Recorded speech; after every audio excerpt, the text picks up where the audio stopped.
ইসলাম ছাড়া অন্য পথে অন্য তন্ত্রে মন্ত্রের মধ্যে মুসলমানরা শান্তি খুঁজবে, কিন্তু শান্তি পাবে না। চূড়ান্ত পর্যায়ের যদি শান্তি পেতে হয় ইসলামের মধ্যে আসতে হবে, আল্লাহর এই জমিনে আল্লাহর দ্বীন কায়েম করতে হবে, কোরআন দিয়ে রাষ্ট্র পরিচালনা করতে হবে। কোরআন দিয়া যতদিন পর্যন্ত রাষ্ট্র পরিচালনা না হবে, দুর্নীতি মুক্ত হবে না, সুদ মুক্ত হবে না, ঘুষ মুক্ত হবে না, সুদ মুক্ত, ঘুষ মুক্ত, দুর্নীতি মুক্ত, টেন্ডারবাজি মুক্ত, কিশোর জ্ঞান মুক্ত যদি রাষ্ট্র করতে হয়, কোরআনের রাষ্ট্র ছাড়া, কোরআনের আইন ছাড়া বিকল্প করে রাস্তায় আওয়াজ দিয়ে বলেন ঠিক কি ঠিক না? আরো জোরে কোন ঠিক কি ঠিক না?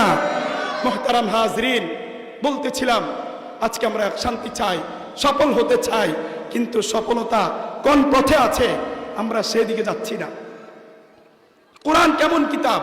আল্লাহ তাআলা বলছেন যালিকাল কিতাব লা রাইবা ফি হুদাল লিল মুত্তাকিন, এটি এমন একটি কিতাব, এই কিতাবের মধ্যে কোনো ভুল নাই, এই কিতাবের মধ্যে কোনো মিস্টেক নাই, সন্দেহ করার কোনো অবকাশ আছে?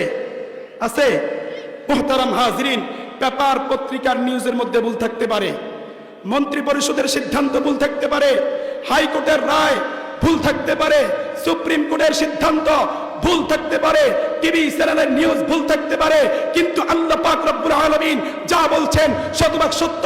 আমার আপনার নবী বিশ্ব নবী জনাবে রাসূলুল্লাহ সাল্লাল্লাহু আলাইহি ওয়াসাল্লাম যা বলেছেন শতভাগ সত্য, মিথ্যার কোনো সম্ভাবনা আছে?